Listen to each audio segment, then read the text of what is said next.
I was thinking. You know, I was getting stressed about what to call this video. Notice I chose cope rather than handle because cope, as is so often used when referring to stress, implies you won't be able to banish it. Just learn to live with it, like hemorrhoids or being born the wrong gender. Oh, sorry about that, I accidentally had a watermelon salad for lunch and my insides think it's 2003. I think I said something about cupcakes being gay a few episodes back, and now I'm waiting for Interpol to lock me up for hate crimes and also that shit that went down in the CAR. And it's that sort of gnawing nagging that almost all of us live with, except for the blessed few who we've decided to call, out of nothing but envy for those who will inherit the earth, psychopaths. And tomorrow is theirs, but I digress. Stress!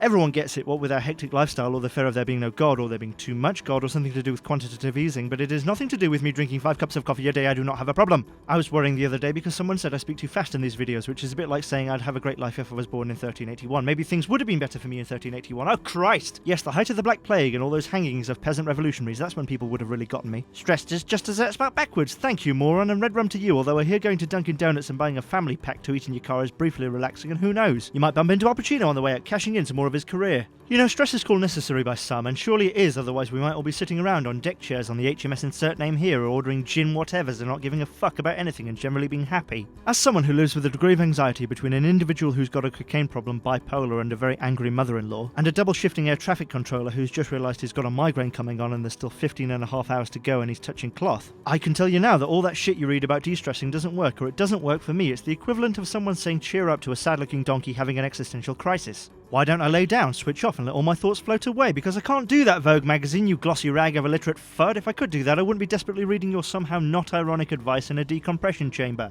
Tell you what, I love the idea of a bath, but when I get my fat ass into one, I start thinking about, well, what about my tax return? Well, what about my inbox? Well, what about the rosemary I was going to plant in the garden? This is why you're a failure, George, because you're always taking fucking baths. Perspective is important, or at least that's what all these websites say, with their copy spun off a machine used to make Danielle steelbooks and logarithm codes for spies, and their photographs of the same airbrush non-people standing around an apartment so clean it must be owned by Mr. Monk's more autistic brother. So the next time you're about to go mental because you can't find your keys and your house is about to be repossessed, just think about Louis XVI watching his kingdom crumble, realising 1,000 years of monarchy will end with and because of him, and remember the fucker still wasn't as stressed as you. Count to 10, you neurotic wheeze bag. Is there anyone out there having a worse time than you? Damn right there is, but it's not you, and you'll be trapped inside yourself forever, getting older, fatter and balder, and you still haven't sent that email. Oh, I made myself sad. But what about people who are naturally inclined to either occasionally wig out or wake up in the middle of the night having dreamt about nothing but the time they said "and you" to a waiter who wished them a nice meal? I suppose they just keel over clutching their chest in the utensils aisle of their local mall, hissing something about there having to be someone in on Tuesday to accept a delivery, and that the cat needs deworming. Good God, aren't pets stress busters except when they're not? But perspective is of course exactly the problem. What really do most people have to be stressed about? Not a lot compared to our ancestors fighting over tiny parcels of land and the last Black Friday DVD player.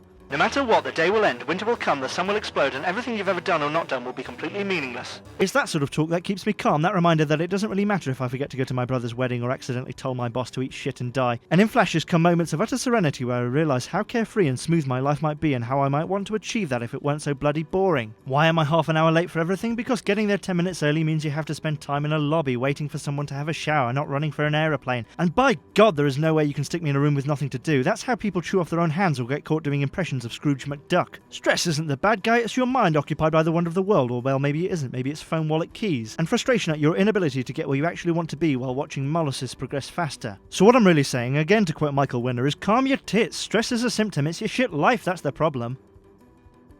Just a thought. Also, can you hear a hum in the room? I can hear